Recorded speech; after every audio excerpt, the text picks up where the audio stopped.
అందరికీ నమస్కారములు. Today is another good day that we are going to start a new topic, that is research topics by our Guruji, Dr. CSR Prabhu garu. Let us start this session with paying respects to our country by reciting Vande Mataram by Venkat Narayan garu. Venkat Narayan garu, please. Vande Mataram Vande Mataram Sujalam सुफलाम मलयज शीतलाम सस्यश्यामलाम मातरम वंदे मातरम शुभ्रज्योत्स्ना पुलकितयामिनीं फुल्लकुसुमिता द्रुमदलशोभिनीं सुहासिनीं सुमधुरभाषिणीं सुखदां वरदां मातरं वन्दे मातरं वन्दे मातरम्. వందే మాతరం. ధన్యవాదములండి Venkata Narayana garu. Thank you so much. Now let us request Panthula Ravindra Kumar garu to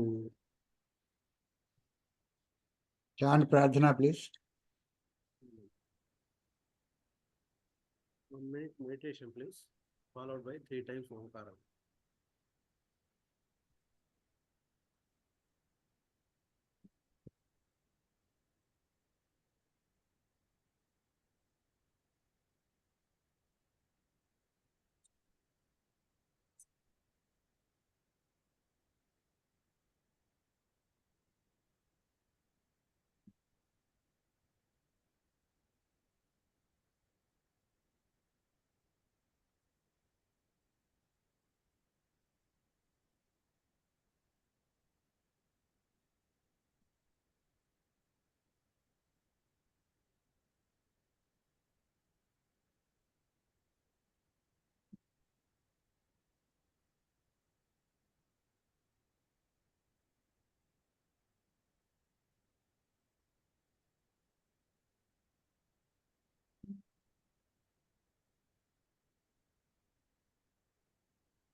गणपतिगुं हवामहे कविं कवीनामुपमस्रवस्तमम् ज्येष्ठराजं ब्रह्मणां ब्रह्मणस्पत आनः शृण्वन्नोतिभिः सीदसादनम्। ॐ श्री महागणाधिपतये नमः। ॐ प्रणो देवी सरस्वती वाजेभिर्वाजिनीवती धीनामवित्रवतु। ॐ श्री महासरस्वत्यै नमः। गुरुरेव गतिः गुरुमेव भजे गुरुनैव सहास्मि नमो गुरवे।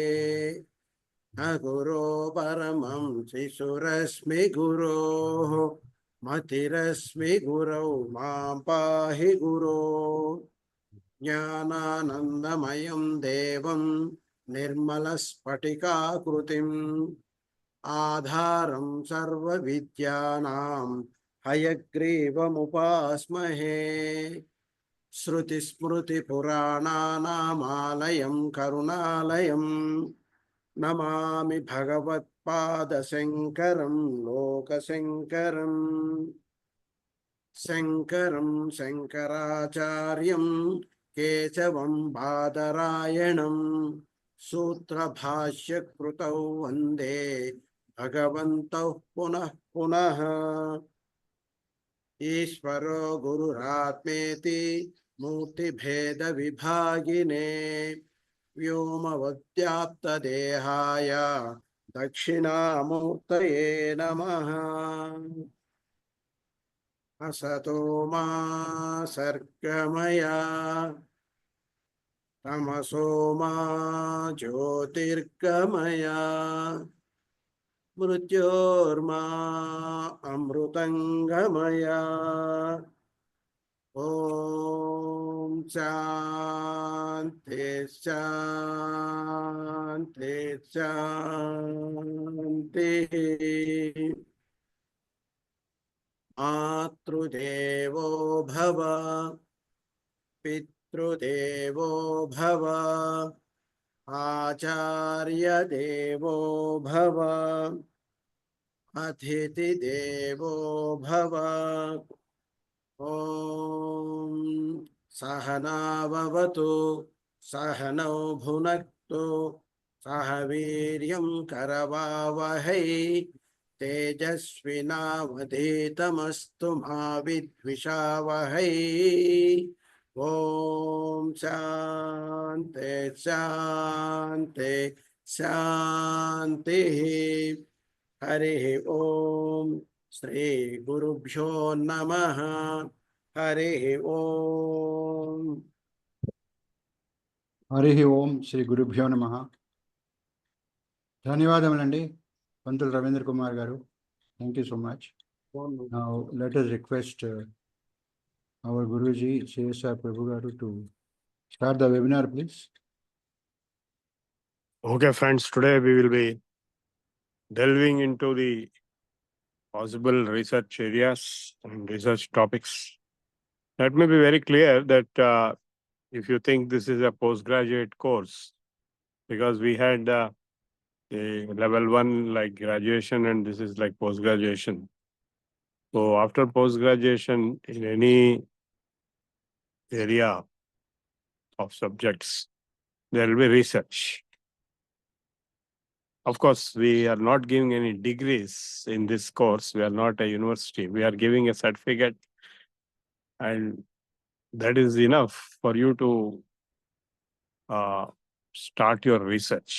In the sense, every individual, every one of you, each one of you has a separate interest. You cannot expect everybody to have same thinking or same interest. Purvako buddhi jihvako ruchi. There's a proverb in Telugu which says that every brain has a different thought process. So after finishing this course or during this course, when you have time, you can do your research in the topics of your interest. There is no limit as such. You should do only in this. You can do research in any topic of your interest relating to Sanatana Dharma as a whole. And we have this online magazine, Veda Dhara, also, where I'm sorry, where the research articles are getting published. You can write your own research articles or papers, so to say. We have our online magazine, Vedavani, in which you can publish those research articles if you write. It is like a mini university we are operating. So it is not a real university, it's an online micro university, you can say. Now the point here is that you should have the aptitude for investigation and research. It's not just that, you accept everything that comes to you and then blindly close your eyes and believe it. Then that is no big challenge or achievement or credit in that kind of an activity. You heard a lot, you heard in the level 1 course, you heard in level 2 course, and all your life you have been studying, all your life you have been hearing. Bahusrutaha, Sruti Vipratipannate yada sthasyati nishala. So you have heard a lot, but now you have to think on your own. There is no point in duplicating others. Okay, you heard a lot, you learnt a lot, you are still learning, that will go on.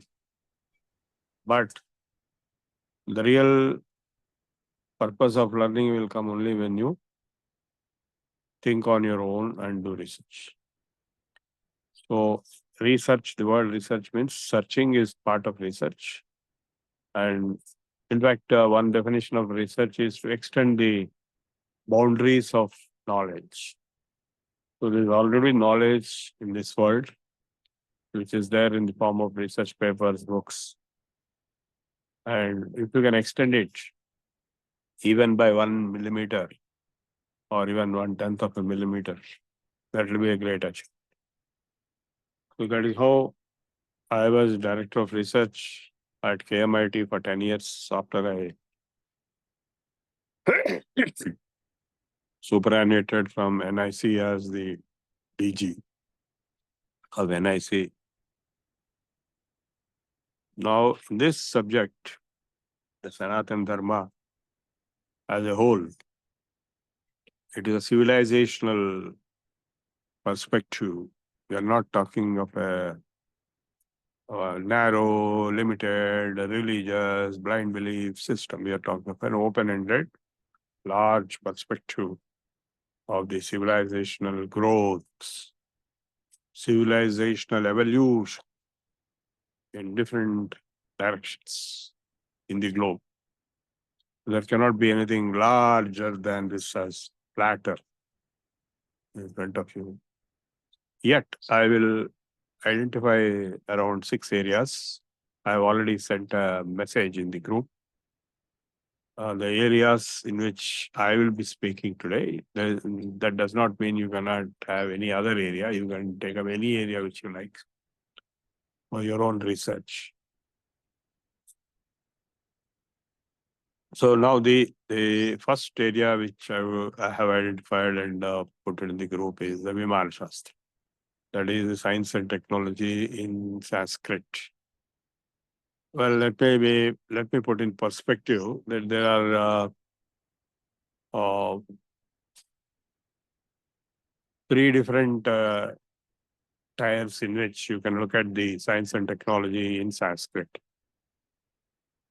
One is the Shastric perspective. That is, we have the Shastras, we have the Nyaya Shastra, Yoga Shastra, Ayurveda Shastra. We have the Vaiseshika Darshana, Shastras and Darshana. What is the difference between Shastra and Darshana? A Darshana is also Shastra, but it is a vast domain. Shastra may be less domain. Like Ayurveda Shastra, it's not Ayurveda Darshana. Maybe you can call it Ayurveda Darshana also, if you take a larger perspective of the Ayurveda system. Yoga Shastra is Yoga Darshana. It is so vast that it is called a Darshana. Nyaya Darshana. There are hundreds of Nyaya Shastra texts, including the Prachina Nyaya and Navya Nyaya. So totally more than 25,000 texts are there in the manuscript form, out of which only some hundreds or thousands, a few thousands or maybe less than 2,000 are published. The rest all continue in the manuscript form. They are not published also. Nobody knows also. Like I have seen some yoga texts which were not published, authored by a Gorakhnath. I try to translate and publish, but through our Guruji, Dikshitlu, but he passed away in between. So the whole thing got closed. So what I'm trying to say is that it's a vast domain. Only a few, like if you take an example, Saraswati Mahal Library in Tanjavur, there are 22,000 manuscripts for which we prepared a catalog under NIC, out of which only 150 were published. Just you'll get an idea. And such libraries like Saraswati Mahal, Oriental libraries or manuscript libraries are in hundreds throughout the globe. So now the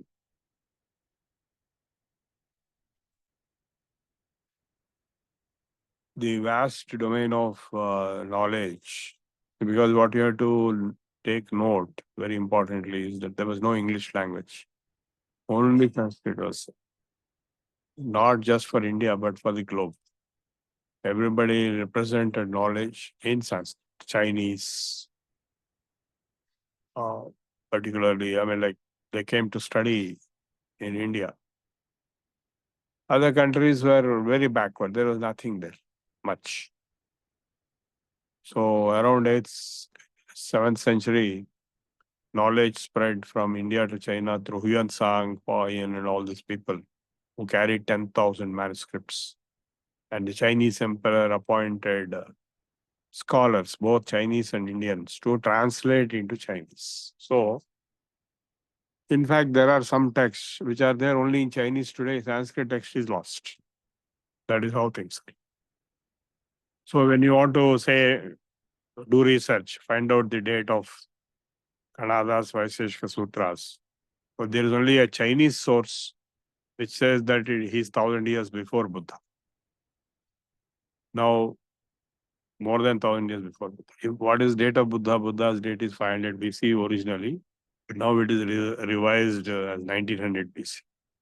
So we are talking around 3000 BC is the period of Kanada. So in 3000 BC, we had Egyptian pyramids and we had Chinese walls and all kinds of things.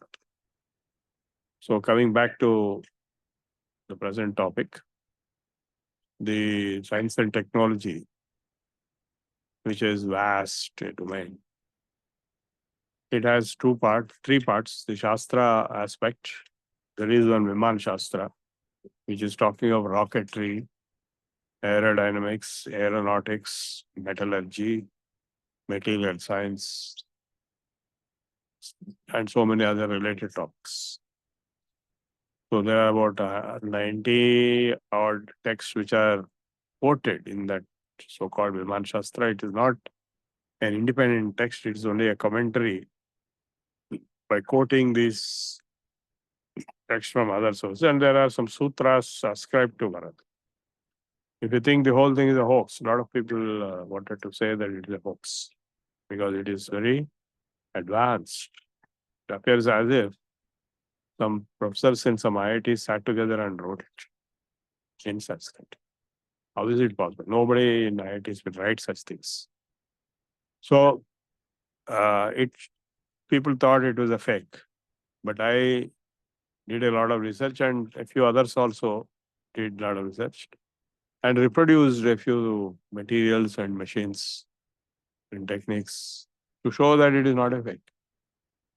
Well, some part of it may be fake, some part of it may be genuine. Nobody knows which part is. But by mathematical induction, if 1 is true, 2 is true, 3 is true, 4 is samples are valid, then you cannot say the whole thing is fake. So it shows that there was high technology.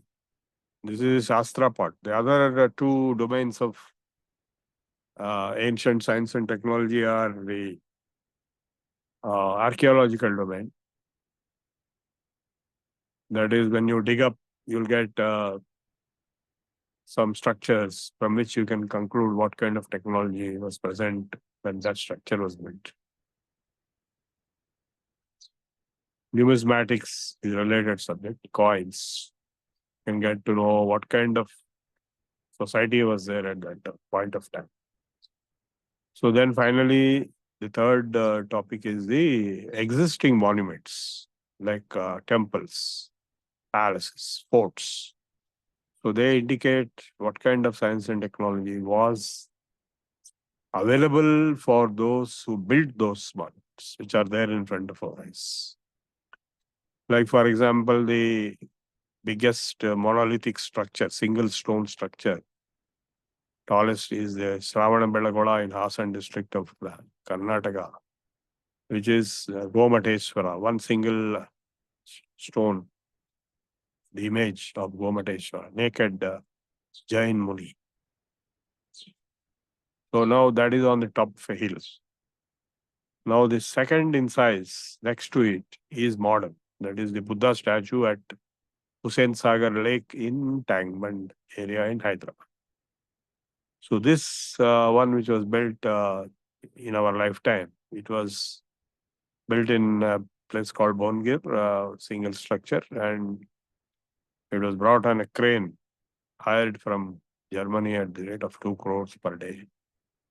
And that was brought to the lake. And while being taken to the center of the lake, it sunk into the waters because of the weight in the boats which were being used to bring. So for many years, it remained underwater. And after great difficulty, a company called ABC Consultants, they could extricate that, salvage it from the waters underwater and bring it to the rock in the middle of the Sensire Lake and erect it and install it. It had taken tremendous amount of investment and time and pain. It took many years to do this. Such a difficult task today. So how that Gomateshwara in Hassan district went up the hill? There are only two possibilities. Either it was made, carved in the ground and taken to the hill. Because today we cannot lift such a thing uphill. Or there itself it has gone. So both are very difficult tasks. Today, if somebody asks you to redo it, we cannot do it. So all that I'm trying to say is that there was a substantial advancement of technology. Like also, you take this Brihadishwara temple at Tanjavur. At the top, there is a huge stone, which is thousands of tons. How did it go there? Today, you cannot take it such a great height, such a big stone. There is no mechanism available. So how did they do it? So many theories are there, how they did it. Similarly, the pyramids in Egypt. How they constructed pyramids, nobody knows. But they are there. So this is third evidence. So from these, connecting these three, that is the archaeological excavations, numismatics, and then the monumental temples and pagodas and pyramids and forts and palaces which exist today, and with the Shastra, which is the first option, which is a very difficult task. There are Shastras, like there is one book called Manasara. It gives you the construction of 12-story buildings, palaces, not apartments. So I have seen it, I had with me. And the basic text on Vastu, yes, civil engineering and architecture, is by Vishwakarma Vastu Shastra. And Manu Maya wrote the Maya Matam. Both one belong to northern tradition, other is southern tradition. Maya is the ancestor of the Tamil culture. He is supposed to be the father of Mandodari from Mexico. And Maya, that's why Mayan civilization. And Vishwakarma is the originator of engineering in North India. That's why his birthday is declared as a holiday even today. Vishwakarma birthday. Now these texts which are there, they explain the engineering, civil engineering, and Shilpa Shastra texts are there. So how to connect what is given in those texts with what we see in front of our eyes in the temples or what we have dug up and excavated.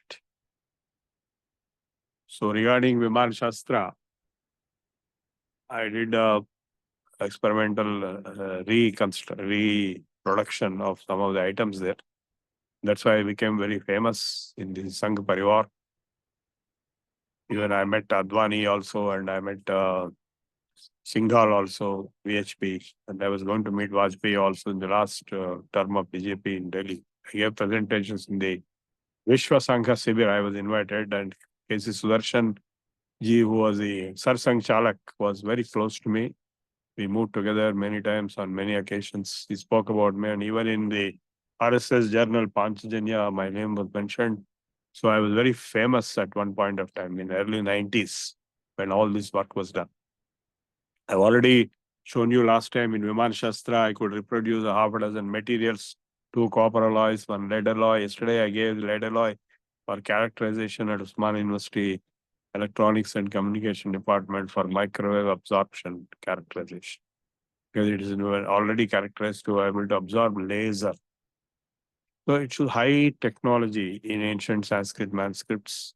Some of it can be related to the existing technological developments like huge monumental temples, forts, palaces, and also subjects like Ayurveda. And see, what you have to understand is that as early as 3000 BC, Susruta gave the surgical instruments, which are now being used in all the hospitals of modern times. This fact is mentioned in the Encyclopedia Britannica. So, if 3000 BC, that was the situation 5000 years ago, around Mahabharata period, then what would have been the situation in other related domains? Metallurgy, like we have the Delhi iron pillar, Mehroli iron pillar, right, near our Sharmaji's house, the iron pillar, which doesn't rust. How it is there? Nobody knows how it is there without rusting for thousands of years. So it clearly shows, in, for example, plastic surgery. That means, you can replace your eyes, nose, even the neck, complete head. Today we cannot do that. All this has been done. All this is done 3000 BC period and even earlier. In the Rigveda, there are the Ashwins are supposed to have replaced the heads, like in the case of Daksha. So how it has happened?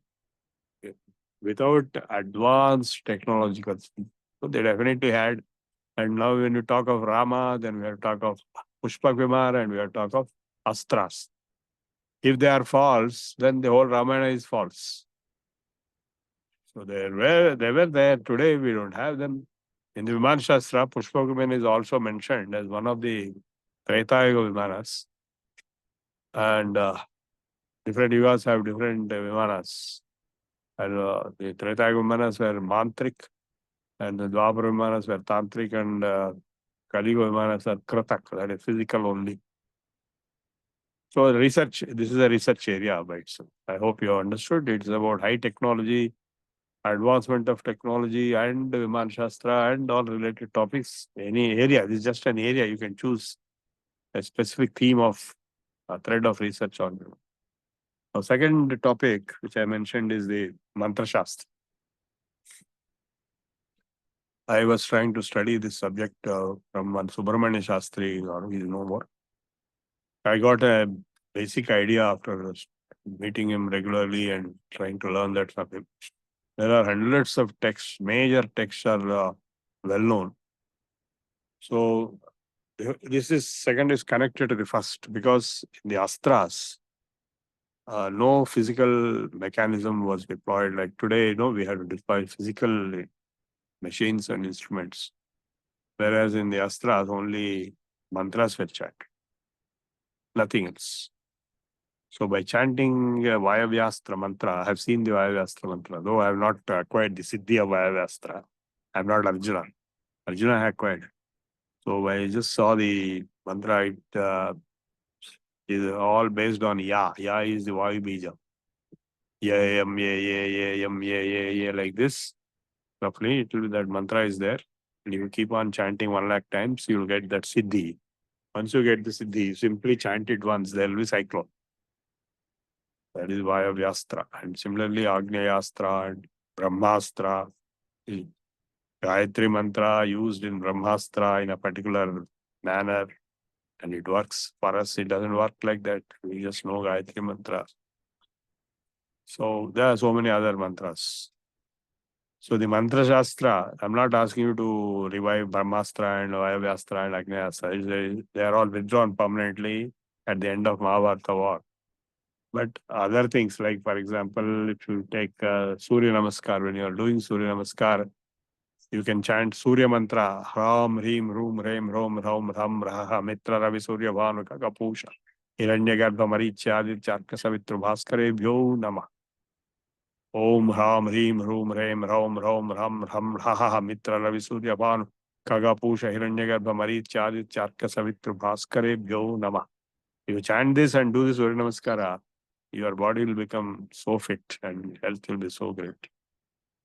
Now, what is the secret of this Hra? Hra means Hra is used in so many times in different AIU and all that. So Hra is Ha Ra. Ha is Akasha Bija and Ra is Agni Bija. Who is Sun? Sun is Agni in Akasha. I'm just giving you a hint. So, like this, so many mantras are there and so many devatas, the powers, shaktis can be invoked, or they can be invoked into yourself. They can be drawn into yourself and you can be transformed. You can get those powers. I'm not asking you to get powers, but at least health or any other power like buddhi. The mantras which you are chanting in the prarthana are also meant for that, for buddhi only. Shanno Devi Saraswati Vaje Virvajinivati Dhinamatrevatu. This is a mantra from the Rig Veda. It is also there in Atharvaveda. So now the point is that the word mantra refers to every mantra, every hymn in the Veda is a mantra, but other than that also many mantras are there. So those who want to study mantra shastra, in all these areas I can give some guidance, but not 100%. You have to do on your own study and investigation. In the third area, what is the third area? Can somebody see that? I cannot open my phone because I am on the phone. WhatsApp, I've sent 6 areas.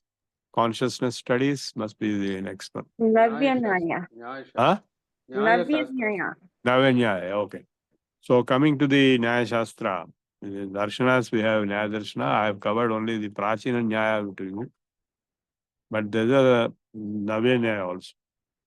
The Navanyaya is like, is almost like computer science in the sense, because the knowledge expressed in a sentence can be analyzed using Panini grammar, but that will only identify the Prakriti and Prachaya, that is the root and the suffix of each word, to identify the object knowledge model, the equivalent knowledge of that sentence.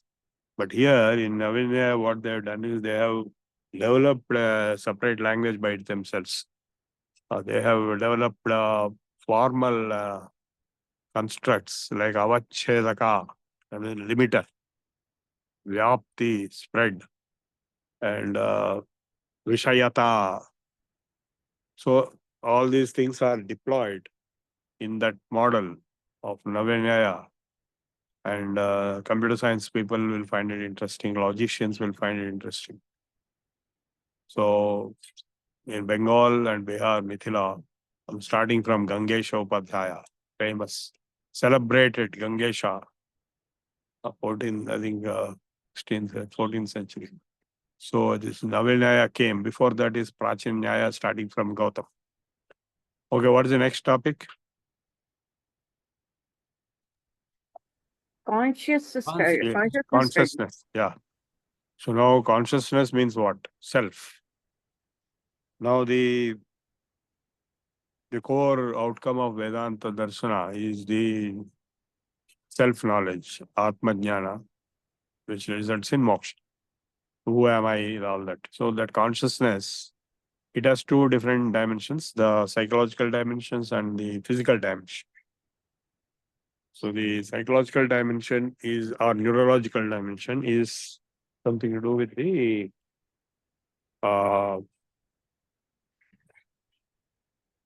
nervous system and states of consciousness like sleep and waking state and dream. This we have studied in the Mandukya Upanishad. There are 3 states of consciousness are described.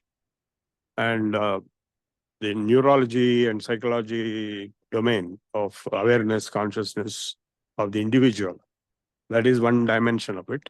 But the Mandukya Upanishad goes further to say that this self is God. I am Atma Brahma.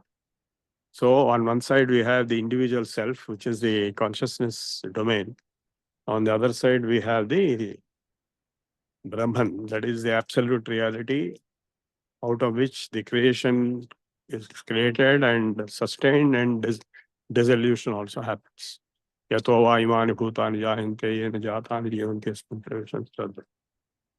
So these two are being equated. These two, I am Atma Brahma, this individual consciousness is that supreme consciousness, Brahman. That is Mahavakya. And same thing is said in Tattvamasi. And same thing is said in Aham Brahmasmi. How is it possible? Well, that is a fact. So this is a very big open question. Whether it is that, what is that consciousness? Is it just psychological, neurological, or it is physical? It must be physical in order to become Brahman. So what is that physical consciousness, which is field? Is it quantum field or is it unified field? We have discussed this in the Mandukya Upanishad classes. So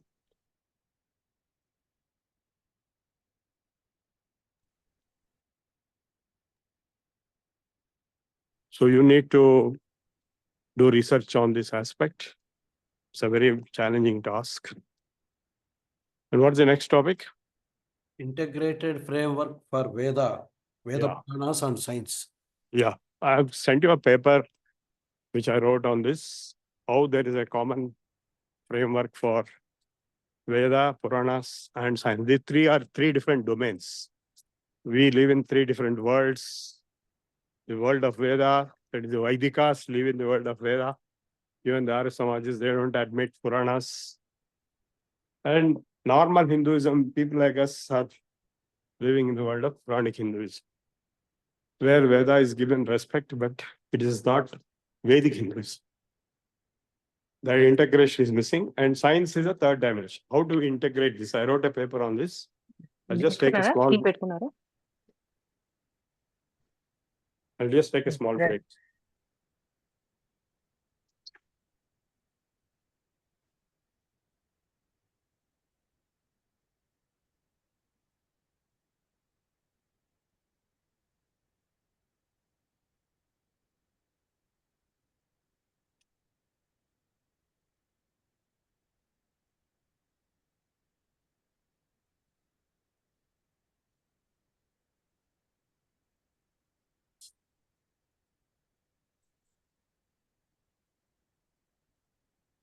వచ్చిందా చూడండి పద చేయండి వెళ్ళిపోతే నొక్కు కింద నొక్కండి పద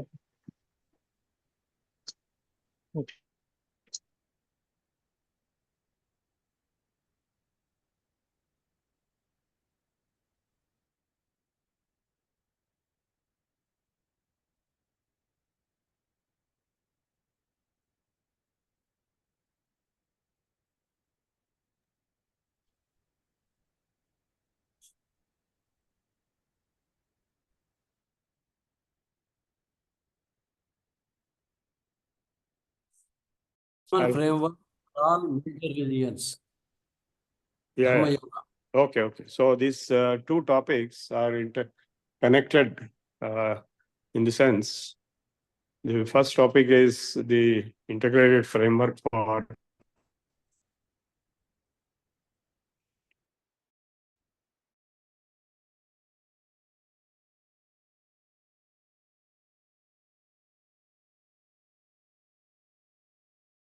Sir, not audible, sir. Start again, yeah. Okay. So now in the world we have so many religions themselves that not just trying, but they're fighting wars, both small wars and big wars. And as a result, there is violence and colonization. All this has happened over the centuries. So how do we overcome this kind of situation? How to get world peace? So it is a common framework for different religions, which is the second part of Dharma Yoga. The first part is the integrated framework for science and Veda and Puranas. The second part is the commonness of various religions.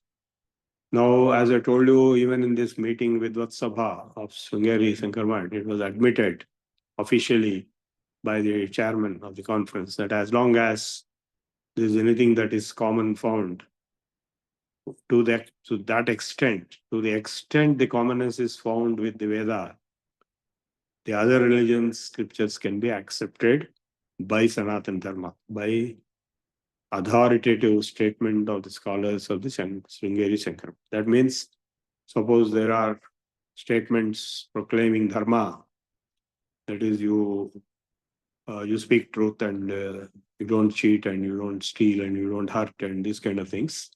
If they are there in Bible or in Quran or in Buddha Sutras or in Jain Sutras, they will be acceptable. Because they are also already there in the Vedas and Upanishads and Bhagavad Gita. The Dharma Lakshanas and the Yama Niyamas and the Daivi Sampat in 16th chapter of Bhagavad Gita, which is the maximum, 26 are there. So out of these 26, for example, Arjavam, honesty, is admitted, accepted by everyone. Even atheists, like DK, DMK, they say that they are honest. Even Naxalites or CPM, similarly, not stealing or this kind of. So whatever are there as common will be acceptable to the Sanatana Dharma. This is what the scholars declared, the chairman declared, and it was all being witnessed by Shankaracharya himself in Sringeri. So this is a very important statement. So now there are three different aspects of this commonness. The first thing is the dharma, the ethical values, moral principles, which are common. Not all of them, but at least quite a few of them. So that will bring us to a common platform to have an acceptable relationship, country like India or in the globe. That's very important. And to bring about that rapport and to bring about that harmony, we have to emphasize Dharma Yoga. Second thing is the Bahudevata Upasana. Now in India, we have this the variety or what you call multiplicity, diversity. That is, some people worship Ganesh, some people worship Lakshmi, some people worship Durga, some people worship Shiva, some people worship Vishnu, some people Rama. Like this, hundreds of deities are there. Village deities are also there. Maisamma, Pochamma. All of you, I don't know if you know that Nalla Pochamma is nothing but Parvati Devi. So the multiplicity or the diversity of Devata Upasana, Bahudevata Aradhana, is misunderstood by the Abrahamic religions, which say that Hindus are fools, they worship hundreds and thousands of gods, which is not exactly correct. Because we know in our Shastras that all these different Devatas are only different windows. Hello? I'm glad that you Mute your mics. Mute your mics. Hello? Can you hear me? Yeah, please go ahead. Yeah. Okay. So these different devatas, the word deva in Sanskrit is Thei in English, polytheism, they say it. So they are thinking, even in the dictionaries or even in the Wikipedias, they write Hinduism is a polytheistic religion, like this. But as per our Shastras, even Bhagavad Gita, these devatas are only external windows, but actually inside there's only one. Sa ekaha, ekam sat vipra bahudha vadanti, and so on. Such statements are plenty. The Parabrahman, the Nirguna Parabrahman, Om, is only one, but it manifests as multiple devatas. Vipra bahudha vadanti. You cannot say sun does not exist. You cannot say earth does not exist. All these are devatas. So also Saraswati for knowledge, Lakshmi for desires and wealth, and so on like that. So they are all individual windows to the same one single supreme being, which is Parabrahma. This is the clear-cut stand brought out in the Shastras and even in the Bhagavad Gita. So that being the case, in Hinduism, this understanding is very clearly there. Though you may worship Ganesh, you may worship Lakshmi, Durga, Shiva, Vishnu, Narayana, Murugan, and so many others, it is finally is only God, one God. This understanding is very much there within Hinduism, but outside Hinduism, they don't have that. They think Hindus are polytheistic. So this is the second aspect. If they understand, if the people in the other religions, scholars of other religions, if they can understand that Hindus are not actually polytheistic, though it appears like that.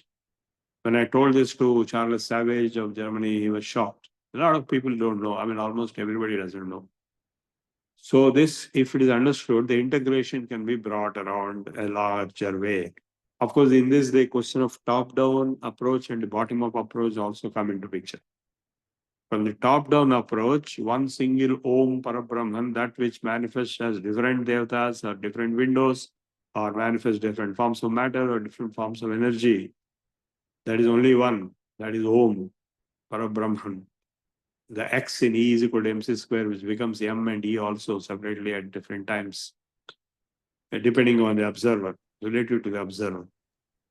So this understanding, if it is brought between science, Vedanta on one side and Puranas, and then the other devatas, Upasana, that is top-down, and bottom-up approaches, for a child, for example, a child doesn't know any philosophy, nothing, no relativity, no physics, nothing is known. So it will only see sun is there, so sun, moon is there, so sun god and moon god, and then book is there, so Saraswati is the knowledge goddess. Like this, bottom-up approach is built up. And this where the problem starts. These people, the Christians and the Muslims particularly, and Jews also, they oppose this multiple upasana vidhi. Ibadat, they say in Arabic. So, La ilaha illallah means there is no God except the God. There is only one entity which you have to worship. You cannot worship multiple. That is their stand, because they are looking from the top-down approach only. They are not looking at the bottom-up approach. So that is the reason why there is a lot of turmoil, force, violence in those religions. Whereas the natural tendency of diversity is diversity. Entropy is reflected in diversity, not in uniformity. So diversity is democracy of religious behavior, religious beliefs, that is there in Hinduism. You can worship in any way, or you need not worship at all. You can simply close your eyes and do in samadhi and all that. There is no worship. So upasana, I mean, there is a complete flexibility. So because of the flexibility, Hinduism has survived, and that is a strength rather than weakness. But they don't understand because they want to impose uniformity in their own way. Even in Christianity, there is a polytheism. In the sense, though they say God is one, they will break into three. the Father, the Son, and the Holy Spirit. Three different windows. It is again becoming polytheism. So in Christianity, there is a Unitarian church which believes in single God only. These are the Trinitarian churches who believe in three different. And fourth is also added, Mary Mata. That is the Roman Catholic Church. So this will not be accepted in the Unitarian Church, and the Unitarian Church is the root of Islamic monotheism in Arabia. So in fact, the word La ilaha illallah and Muhammad Rasulullah does not refer to Islam alone. Before Islam was born, in Arabia, they had Arabic Christians who use the same words. There's only one God. And Muhammad in their sense is Jesus himself. So prophet. Muhammad Rasulullah is only a prophet and not God. So this kind of statement, Muhammad Rasulullah, La ilaha illallah and Muhammad Rasulullah means God is only one. And Muhammad is the messenger only. So that word before Islam was born was used for Jesus. Muhammad simply means a good man, best man, like that. In fact, in Arabic, Muhammad, four words, four letters cannot be there. It is all halants only, halant, Muhammad, like that. So later on, they adopted it for Islam around 9th century AD and projected a character of a separate person called Muhammad on the name of the king, Muhammad Abdul Malik, who created this narrative in 9th century AD, and which is when the Quran got finalized. These are all historical, manuscriptorical research aspects. So keeping aside all this, the God concept is one, because God has to be only one. Everybody says God is one, God is one, God is one. And five people say God is one. There are five one gods or only one God. It has to be one, not five. So if God is one, then the same God is for Hindus and for Muslims and for Christians and for Jews and for Zoroastrians and for Baha'is and for Sikhs and for anybody else who believes in God. So once that is accepted, the God is really only one and not five different or 10 different one gods, then you are getting a much larger integration possible apart from the ethics, dharma. And well, the moment you accept this one God, then the devotion to God, bhakti, is common again across these theistic religions. Of course, in atheistic religions, there is no God and there is no devotion. Ishvara Pranidhana is not possible in Buddhism and Jainism, except in Mahayana Buddhism, where Buddha became God himself. They say Buddha never spoke about God. He was silent on God. He never said God is not there. But some of his disciples, 6 different disciples, interpreted in 6 different ways his silence. And finally, Buddha himself became God. So this is a very common thing, the teacher becoming God. In case of Guru Nanak also it has happened. All the 6 worship Guru Nanak as God. And all Christians worship Jesus as God. They say he's son of God, but finally, in practical terms, he's God only. And similarly, even other personalities are there who are worshipped as God only, though they are humans and their avatars and so on, like Krishna and Buddha and many others. So the identification of the stamping of the teacher or avatar as God is very common. What is happening in case of Sai Baba? Same thing happens. Not only Sai Baba, but I've seen many other cases. There is one Nirmala Devi. They have one Sahaj Samadhi and all that. One sect is there even today. That I think she's still alive. I think I'm not sure. So her disciples, they worship her as God.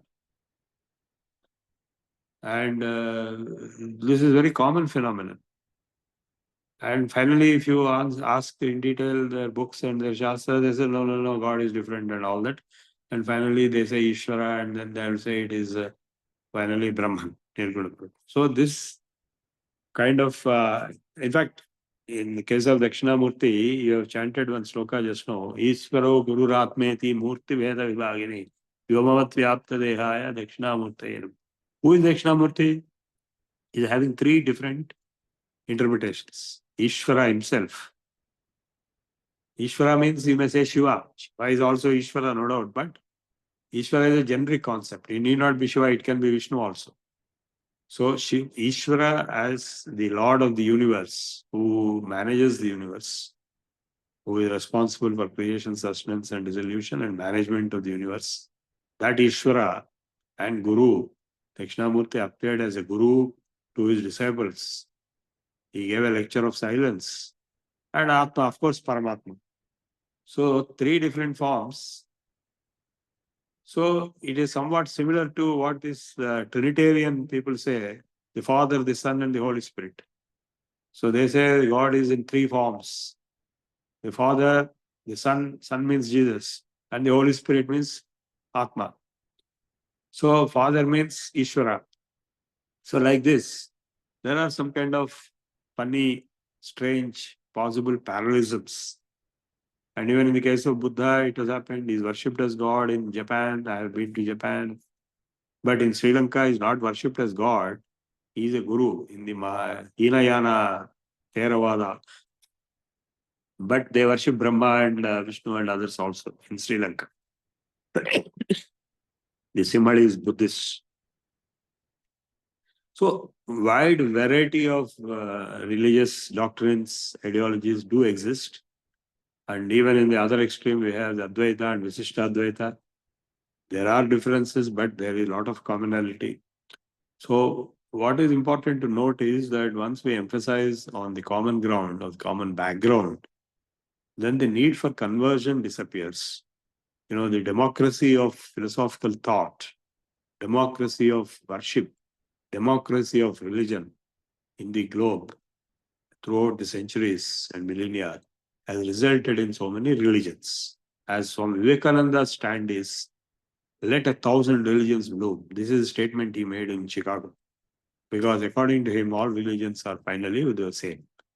I'm not saying this. Vivekananda said this. He quoted Siva Mahimna Stotram, where it is mentioned that just like water coming from different sources, different rivers, different mountains, different streams, finally merges into the same ocean. Akashat patitam toyam yadha gacchati sagaram sarvadeva namaskara keshavam pratigacchati. This is standard sloka we chant in our Sandhya Vandana also.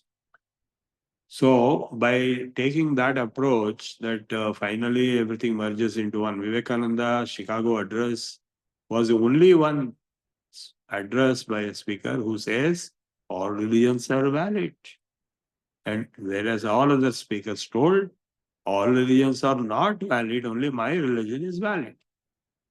So Vivekananda was appreciated by his distinct stand, which is different from all others, saying that let 1,000 religions bloom. And he was not the only one who said this. Ramakrishna himself said it.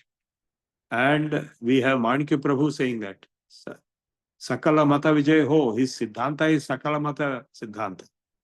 Because the research in this angle is that what Vivekananda maintained was that the Vedanta is the final model of which small parts are the other religions, either small or big parts.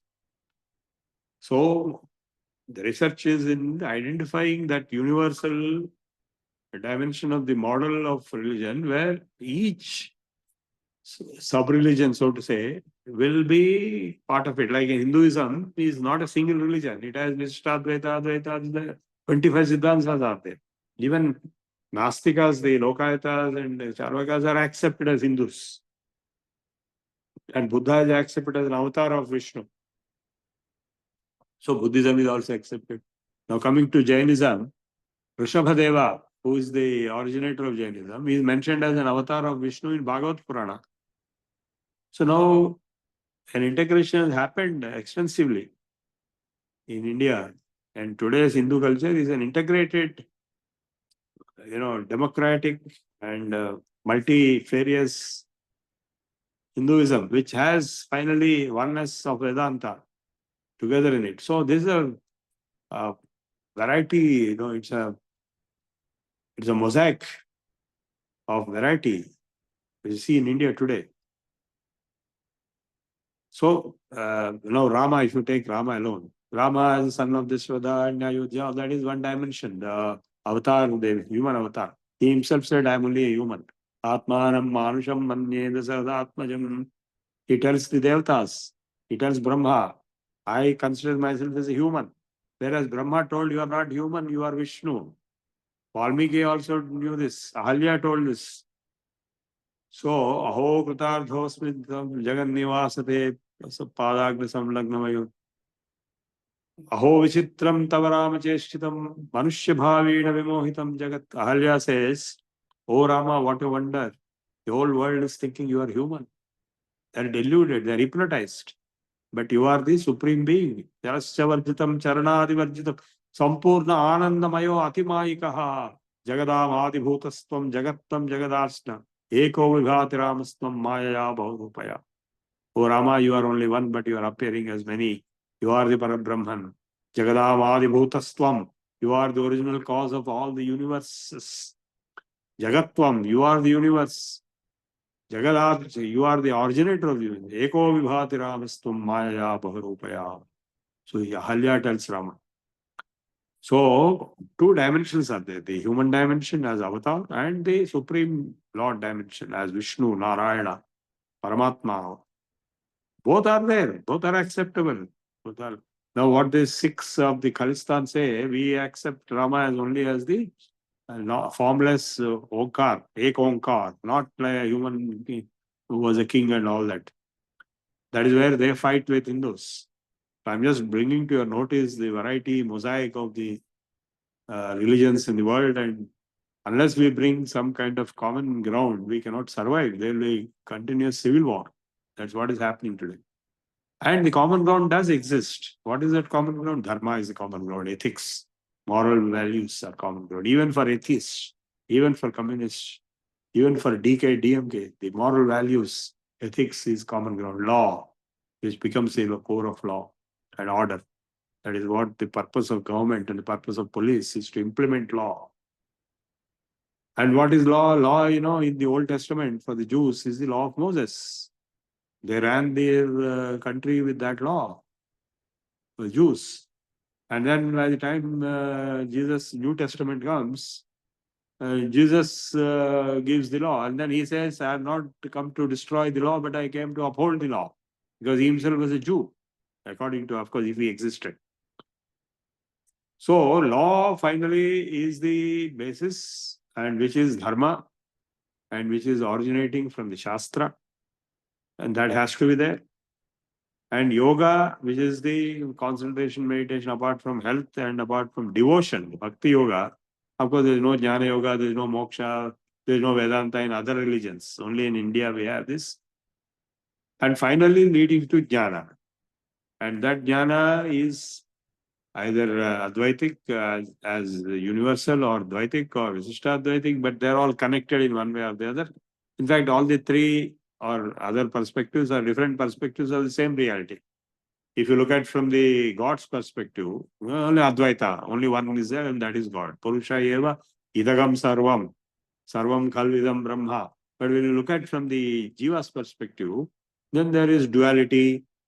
That is, Jiva is different, Ishvara is different, and the evolution is there, and merger is there, the Visishtadvaita comes. So all the 25 Siddhantas can be accommodated in one form or the other as different parts of the total mosaic. And that is why people like Vivekananda, Manik Prabhu, Ramakrishna Paramhansa, they said, let there be 1,000 religions bloom. Because they are telling the same thing in one way or the other. They may not know it. So this realization is very important. But all these propounders of these 1,000 religions, today, they don't understand this realization. They think, no, mine is the only truth and all others are false. I have to convert, and I have to kill, this kind of an attitude. So this realization has to come out of research, and that framework is the common framework for all. So I have finished all the topics. Correct? What is the time? Can we go for question answers? Yeah, we can go for question answers. Anybody has any questions? Raise your hand.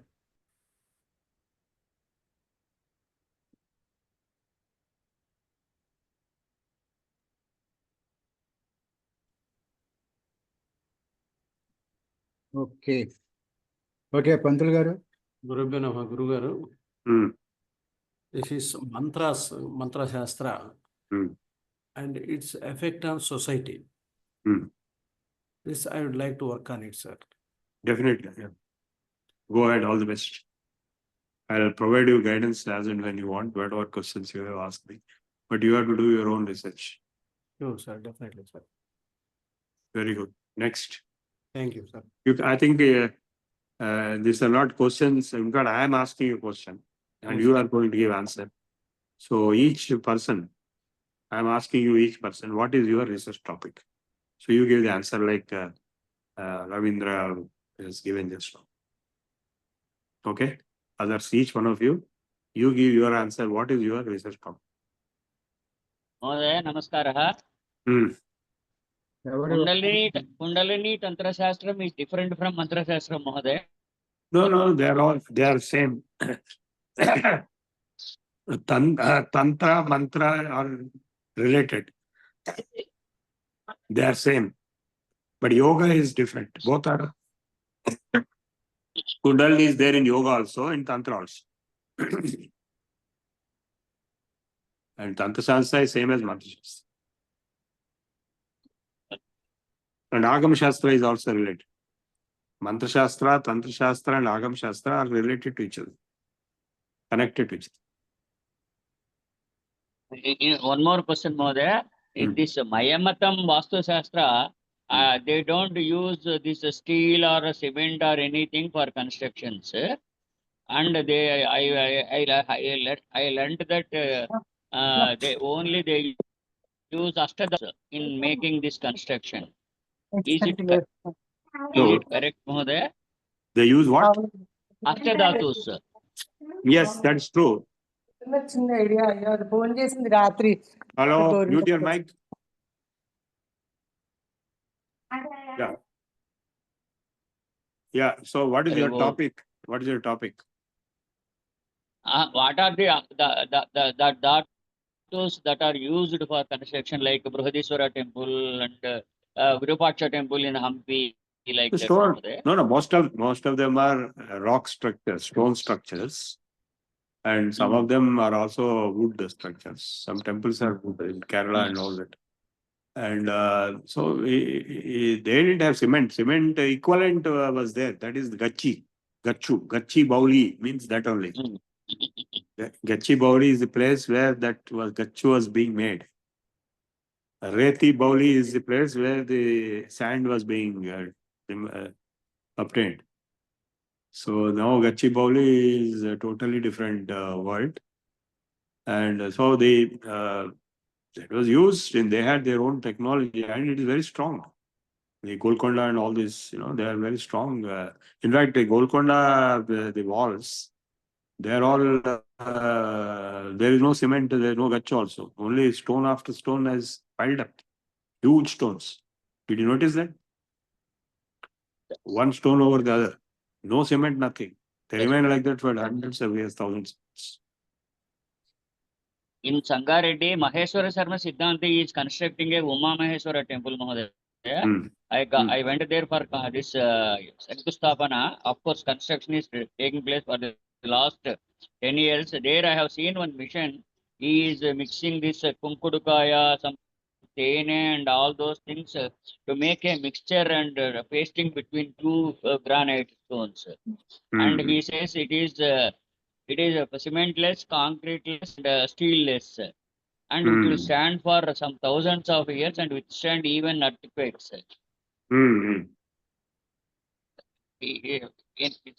Anybody interested, they can go and see the construction pattern there, Mahodaya.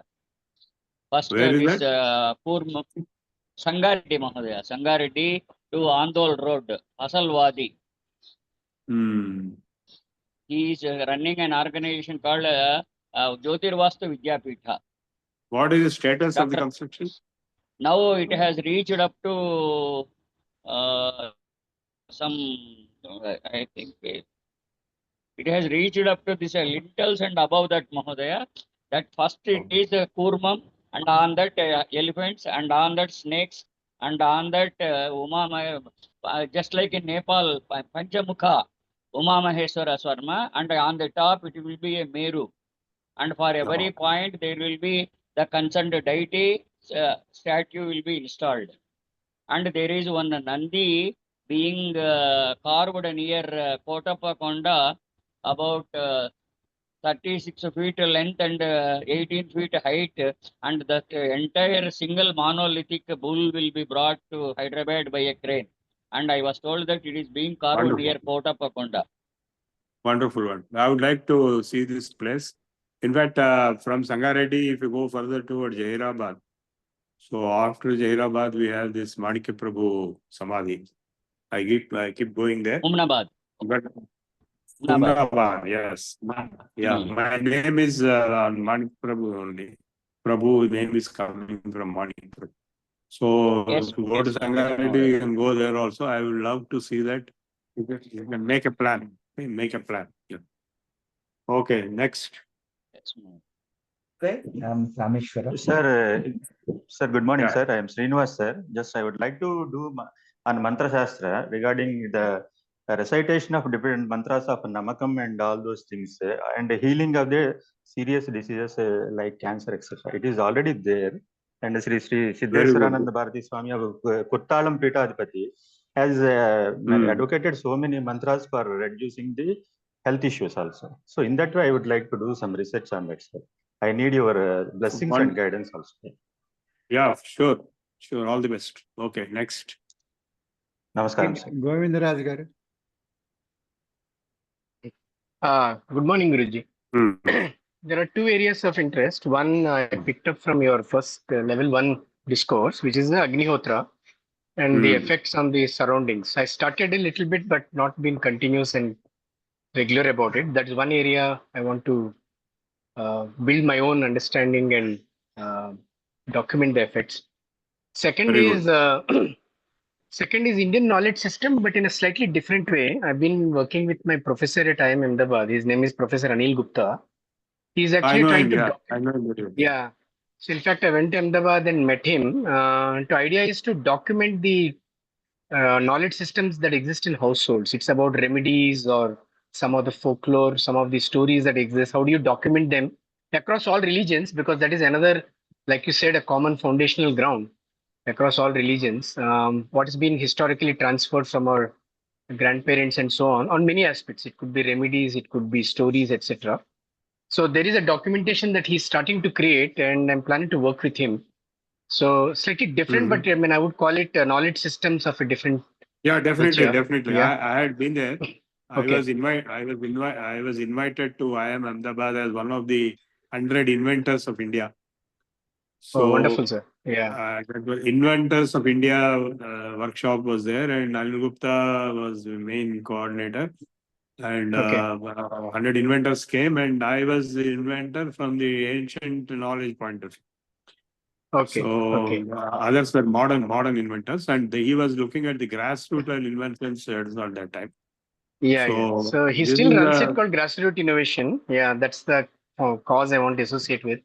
Yeah, no. The grassroots level innovation is slightly different from grassroots level knowledge systems. Grassroots level traditional knowledge is already there. It is there for hundreds of years. It is transmitted from generation to generation, which is what you are referring to, documenting that. Yeah. Like say recipes, grandmother recipes of medicines or cooking. So whereas innovation is only modern, grassroots level innovation is now, and that can be a part of the traditional knowledge because like even today, some village level, grassroots level innovators may be innovating something new. So, whereas they may be using already existing innovations of the past. So, when you say you are documenting the traditional knowledge at the grassroots levels, it is the documentation of innovations of the past. Yeah. And today's innovations also may be there. They are the inventors and they don't take patents and all that. They're straight away use. We have many new inventions. Jugaad is also one of the terms used. So people do jugaad to do. So that's a very good area of interest. I am also interested in that. I have met him at that time, and I have those records with me. I have the certificate from IIM Ahmedabad. So if I would love to meet him again and pursue this along with you. Each one of you, please note, I am your companion in this research. I will love to associate myself with you for any activity like meetings or visits or studies, etc. So you can take me, count me along with this along in your activity along with yours. Okay, right. Next. Thank you, sir. Mahoday, I am Kameshwara. Yes, sir. Sir, with my limited knowledge in Sanskrit, which I'm just picking up, how far I can go into the research area? No, you can pick up. You see, there's nothing. When we are talking of grassroots level, also that means people who have never studied any language, they are also doing knowledge development innovations. The common people. When you are quite knowledgeable, you have written book. What are you saying? You have written so many books. I've seen your book yesterday. It arrived in my house. Okay. So if you want to say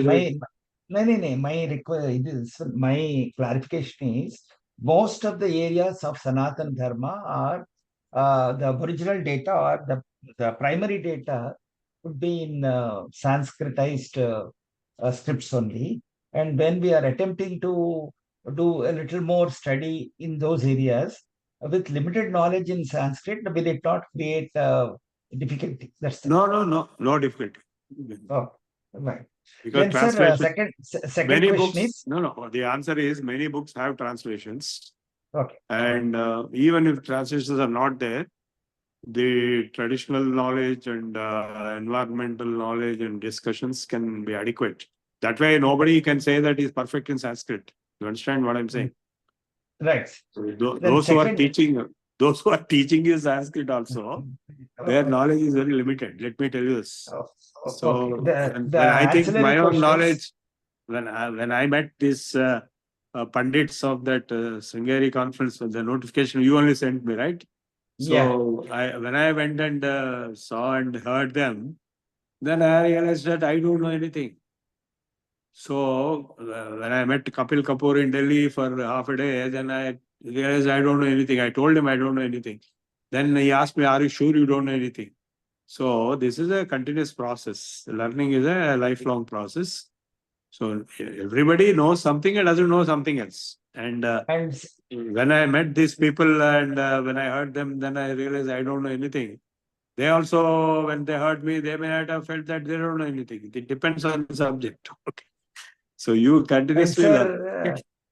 And sir, the continuation part is presently I am trying to focus on protecting and promoting Sanatana Dharma. That is how we started our latest book in 2 languages. It's a 3-volume, 3-year project. So will that in any way I can connect to a future a research area? That itself is a research topic. That's not an ordinary task. You are writing book, that itself is a great thing. And you, as I told you, have to bring out the scientific dimension. Otherwise, it will amount to blind. Yeah. That's right. Basically, with proof. That's exactly. And see, I'm the also main difference. See, I'll tell you what the main difference between our Sanatana Dharma and say Bible-based religions, Judaism and Christianity, or Quran-based religions. It is this only. They have to accept blindly what is given there. They cannot question. They cannot do research. They cannot innovate. If they do that, that will be considered as blasphemy. Yes. That's not the case in our case. You can question, you can innovate, you can develop new knowledge. That is what is research is all about. Right. Sir, thank you so much. All the best. Bye. Next. Sir, Okay. Sir, one more. Sorry, sir. I learned that we know that Orville Wright brothers have made this first plane in the year 1903. I studied somewhere that even before that, one Maharashtrian person invented a Vimana and already flew there in Bombay. Has he used this Bharadwaja Manas Shastram, sir? Yeah, actually, there is one Togaraj Subra Shastri, who is a Telugu speaking person from Anekal, Bharadwaj Gotham. That man is the author of this. Author means deliverer of many Shastras. Sir. From his memory, which was given by his guru. See, Sir. he was taken into a cave because he was going to die. He was in a lake in a forest near Anekal, and he was rescued by one yogi. I think his name was Bodhananda. He took him to the cave and he did Hastavasak Samyogam, and this man got something like 25 different Shastras into his head. And after that, he came out and he took up bullock cart journey from Anekal to Shimoga, along with B. Surnarayan Rao, the grandfather of B.V. Raman of Bangalore, and the astrology magazine person. So during that bullock cart journey, this man met him, B. Surnarayan Rao, B. Surnarayan Rao, and then he realized this man is just closing his eyes and doing one mudra and chanting the slokas. So those slokas were recorded later by one G. Venkatachal Sharma between 1911 to 1940. And the Viman Shastra and Amshubodhini and Kritaka Vajnanaya and Anigarasya Parijata, Rajatantra, like this, some 25 texts were delivered by him. The same Subra Shastri guided Talpude, he's a medical doctor, in building that Marutsakha Vimana, which actually flew on the Chowpatty beach in Bombay in front of the Maharaja of Baroda, Sayaji Rao Gaikwad. And this was reported in Times of India at that time. I have seen that press cutting copy. That is before Wright brothers. Okay. So Thank you, sir. Wright brothers did a totally different thing. These people did it totally different. And the Viman Shastra was delivered by the same person, and it has other Vimanas, not this Marutsaka that was built on Rigveda basis, but these are other Vimanas like Sakon Vimana, Rakun Vimana, but none of them have been built. Only some machines like built by me, and the materials also produced by me. And a few others also produce few other materials. That's where it starts. ధన్యవాదాలు మహోదయ. ధన్యవాదాలు. Okay, Kodan Ram Garu. Namaste, sir. Hmm. I want to do research like thing in consciousness studies, sir. Okay, wonderful. Consciousness studies. Every living being has to, which has born has to die, sir.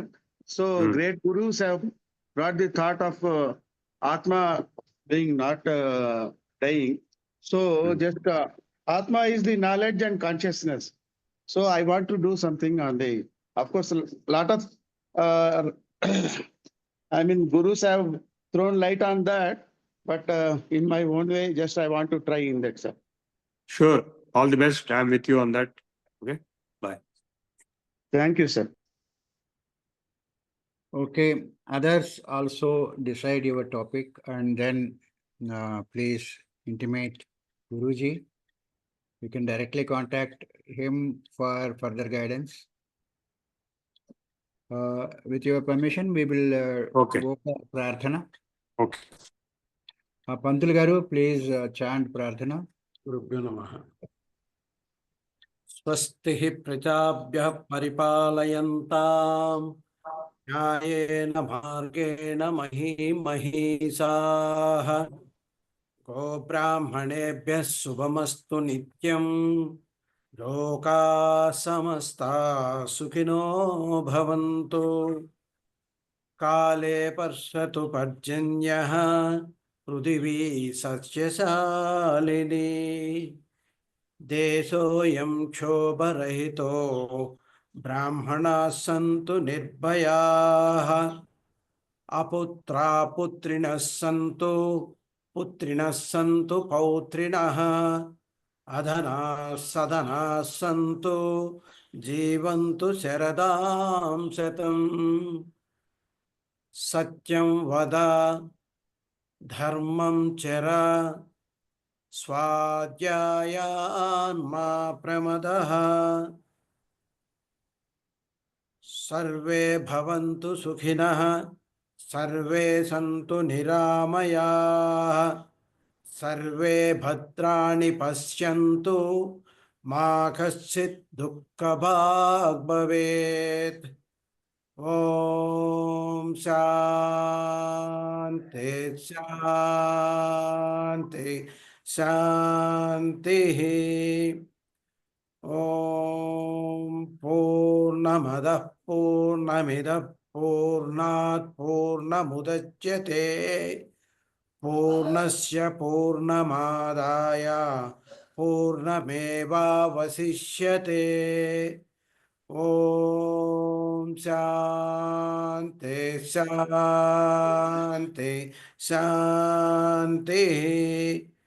Sarve Jana Sukhino Bhavantu.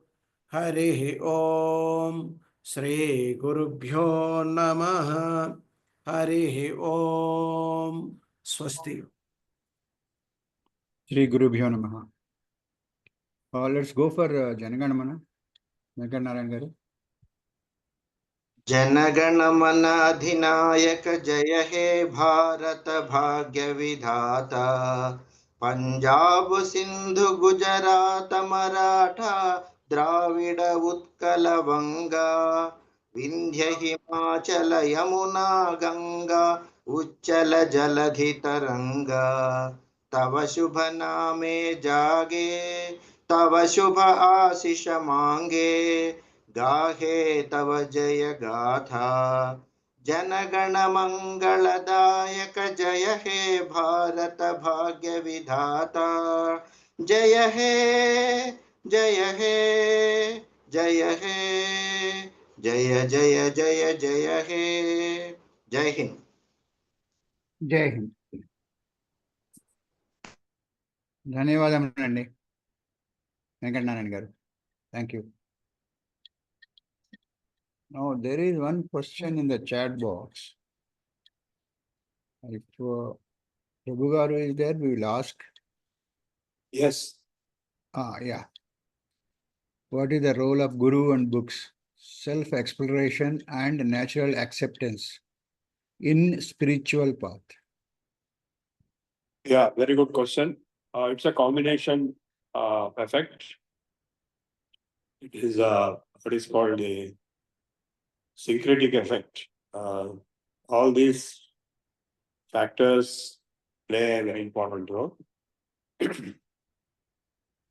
There are people who have evolved in a spiritual path in a big way without any gurus, like Ramana Maharshi. Of course, very few are there like that. And gurus are again not permanent. They are not. They cannot live permanently. They die. So many gurus. In my own life, I had half a dozen gurus in half a dozen different subjects, and it's a continuous learning process. As you know, I learn every minute because the mind will be working. Even when you are walking, when you are talking, the mind will be working and the learning goes on. Because, you know, from the baby stage, where we cannot, we cannot walk, we cannot speak, we cannot do anything, you have learned all your life till now.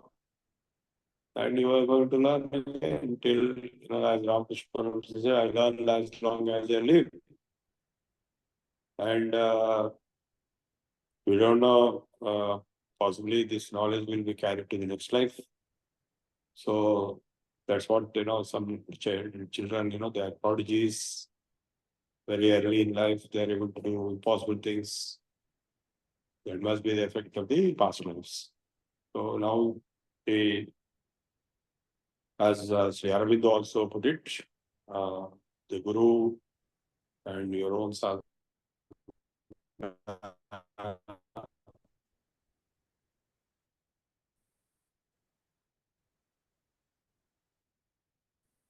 and finally it is luck and time. Everything, time has to come. So all these things play a role. In my case, I was going to become a monk after entering Samadhi underground buried, but then it was stopped, disrupted by my mother who wanted to get married. So like that way I'm a retired person in that direction as early as my 17th, 18th year onwards. So, but still those effects are there in my rest of my life. I'm now 71. Exactly opposites of 17 is 71. So, but the subject is the same, the consciousness is the same, it doesn't change with time. So learning is a continuous process. And evolution is a continuous process. To realize that you are the Brahman is moksha, Brahmasmi realization. That is shown as a slogan on the flag of Sringeri Shankarmat. So that is the slogan given to Sringeri Mat, and the others are given to other mats, Tattvamasi, Ayamatma, Brahma. So they are given to other Shankarmats like Puri and Dwarka and so on by Shankaracharya as the slogans. Okay, next. Okay. No more questions. Now we'll stop the recording.